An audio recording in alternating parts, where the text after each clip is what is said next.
Bible कहती विश्वास के बिना जीना संभव नहीं। धर्मी जन किससे जीवित रहेगा?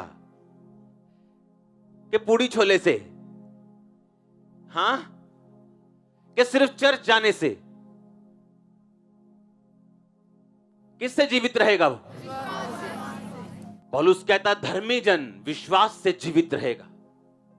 इसका मतलब आपकी फाइट होगी और फाइट का स्थान आपका दिमाग होगा और हर वक्त लड़ाई होगी अविश्वास की विश्वास के साथ। क्योंकि धर्मी जन कैसे जीवित रहेगा? सो मेनी क्वेश्चंस, बहुत से सवाल, बहुत से शक। ऐसा क्यों, वैसा क्यों? पता है क्यों? ताकि आपके विश्वास को हिलाया जा सके। क्योंकि शैतान को मालूम है कि धर्मी जन के अंदर जब विश्वास नहीं होगा वो मर जाएगा। पाप की शुरुआत कैसे होती है? जब व्यक्ति विश्वास से गिरता है। शैतान विश्वास से क्यों गिराता है? क्योंकि वो उस व्यक्ति को पाप में और अपनी दिशा में लेके जाना चाहता है। क्योंकि अगर आप विश्वास में रहेंगे और आपको विश्वास होगा कि प्रभु यीशु मसीह परमेश्वर है, तो आप उसके वचन फॉलो करेंगे, आप चर्च भी जाएंगे, आप फास्टिंग भी करेंगे, आप बोएंगे भी, आप पवित्रताई में भी रहेंगे। लेकिन शैतान आपसे फाइट करेगा आपके विश्वास को हिलाने के लिए, क्योंकि उसे पता अगर ये हिल गया तो उसके बाद मेरा एंटर करना आसान होगा। क्योंकि हर वक्त आपकी लाइफ में लड़ाई रहेगी अविश्वास की विश्वास के साथ। क्योंकि शैतान को यह वचन मालूम है कि आप किसके साथ जीवित रहेंगे। पौलुस कहता है इसी विश्वास को दूर करने के कारण कितनों का वो समुद्र में जहाज, उनका जीवन रूपी जो नाव है वो डूब चुकी। इसलिए यह जरूरी है हर एक विश्वासी का कि वो जीवित चर्च का मेंबर होना चाहिए। हर एक विश्वासी का, हर एक क्रिश्चियन का। वो चाहे मुझे दिल्ली में सुन रहा है, चाहे बॉम्बे में सुन रहा हो, चाहे इंग्लैंड में सुन रहा हो, चाहे यहां सुन रहा हो, क्योंकि जीवित चर्च बहुत सारी है दुनिया में। क्योंकि वहां पर आपका विश्वास मरता नहीं। क्योंकि दिन बुरे आते हैं, दिन परीक्षाओं के आते हैं। हर एक स्टूडेंट की लाइफ में परीक्षा आती। ऐसा एक भी स्टूडेंट यहां पे नहीं बैठा होगा जिसने ये बोला होगा कि मैं बिना पेपरों के हर साल पास हुआ हूं। आप एक विश्वासी हैं, परीक्षाएं आएंगी, लेकिन वो संगति, वो विश्वासी संगति, मजबूत संगति आपके विश्वास को बना के रखेगी और आपको खड़ा करके रखेगी ताकि आप उन परीक्षाओं से निकल सकें। क्योंकि शैतान क्वेश्चंस लेके आपके सामने खड़ा होगा और बाय फेथ आप उससे निकलेंगे। जिस तरह मैं निकला हूं, ग्रेस रिसीव करो उस तरह निकलने की। अब बहुत सारे सवाल, कारण क्या उन सवालों का? आपने कभी सोचा कि जब आप मसीह में नहीं थे तो तब इतने सवाल आपके दिमाग में कभी नहीं आते थे? जब आप मसीह में नहीं थे इतने क्वेश्चंस, इतने शैतान के रगड़े झगड़े आपके दिमाग में पहले कभी नहीं आते थे। लोग आपका कभी विरोध नहीं करते थे, कभी आपको मना नहीं करते थे। आप कहां जाते हो उनका कोई मतलब नहीं था, कहा क्या खाते हो, किस लंगर को खाते हो, वो कुछ नहीं पूछते थे। पर जैसे ही आप मसीह में आए उन्होंने पूछना शुरू कर दिया, चर्च जाते हो क्या, धर्म बदल लिया क्या, कितने पैसे खाए, कितने पैसे लिए, कितने पैसे दिए। क्यों? क्योंकि शैतान को मालूम है कि ये असली डॉक्टर के पास चला गया, उसे मालूम है। नहीं तो पहले इतने क्वेश्चंस नहीं थे क्या? हम बहुत जगहों में जाते थे, कभी क्वेश्चंस नहीं थे। लेकिन मसीह में आने के बाद क्वेश्चंस क्यों?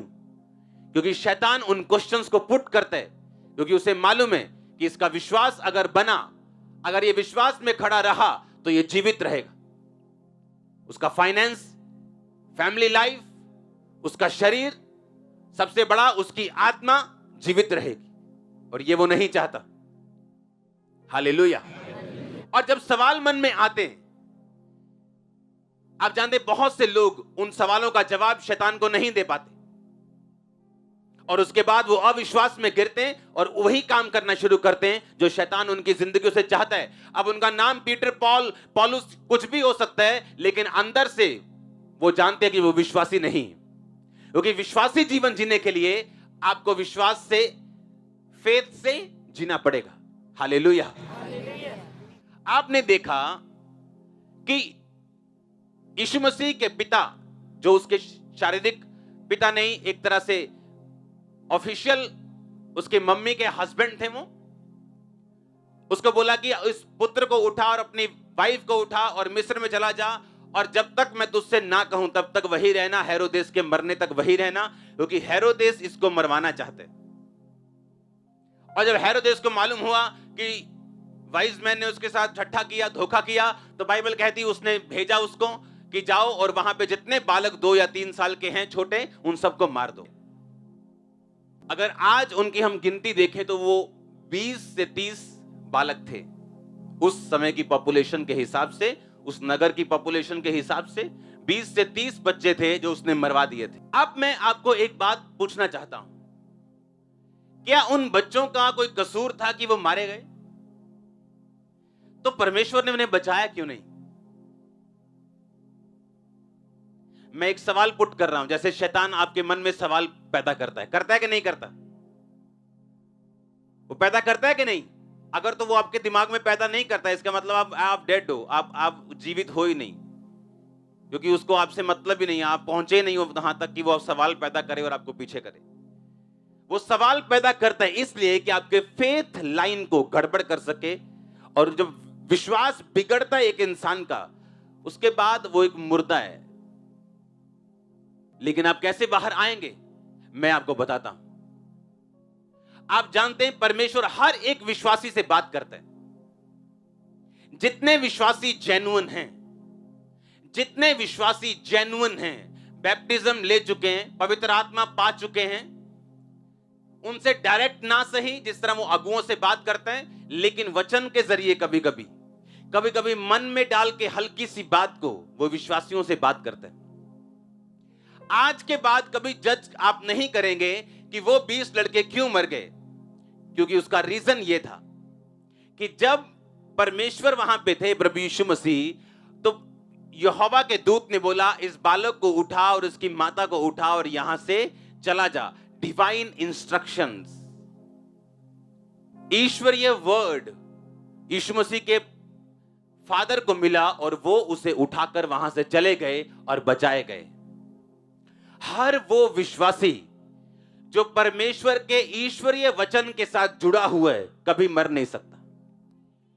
आप जानते हैं, अब यहां पर 25 लोग हो सकते हैं, लेकिन ये किसको मालूम है कि अपने दिल में वो परमेश्वर के साथ जुड़ा हुआ है या नहीं?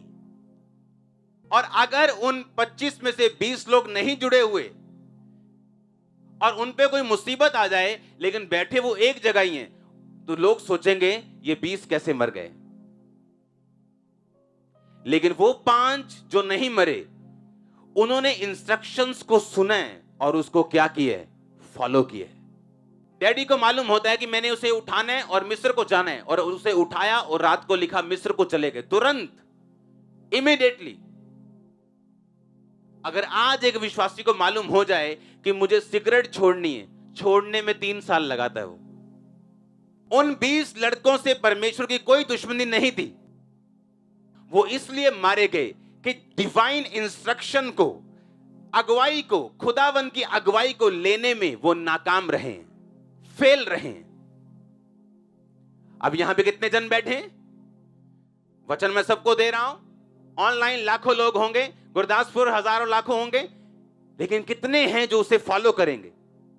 अगले संडे हम फिर आएंगे, फिर मिलेंगे, सभी मिलेंगे, वही आएंगे और आएंगे उसके साथ, लेकिन कितने हैं जिन्होंने पिछले संडे का वचन फॉलो किया होगा? वो निर्धारित करेगा आप आगे कहां जाएंगे। अब चाहे परमेश्वर ने उनसे डायरेक्ट बात ना की हो कि तुम भी निकलो, पर वो निकल गए होंगे। कोई मामा के घर में किसी को काम पड़ गया होगा, कोई घूमने चला गया होगा। जब आप डिवाइन इंस्ट्रक्शंस, और हम बोलते हैं ठीक है मैं परमेश्वर की बात सुनने के लिए तैयार हूं, क्या परमेश्वर मुझसे बात करेगा? अगर आप बाइबल नहीं पढ़ सकते और बाइबल की लिखी बातों को नहीं मान सकते, वो आपसे डायरेक्ट बात कभी नहीं करता। आपसे डायरेक्ट बात परमेश्वर उस साल, उस दशक में करना शुरू करते हैं जब आप लिखे हुए वचन से इतना प्यार कर लें कि उसको अपना सब कुछ मान लें। अपनी लाइफ को, अपने बिजनेस को, अपनी फैमिली को, अपनी मैरिज को, हर एक चीज को आप उस वचन पे जिस दिन चलाना शुरू कर देंगे, उस दिन परमेश्वर आपसे बात करना भी शुरू कर देगा।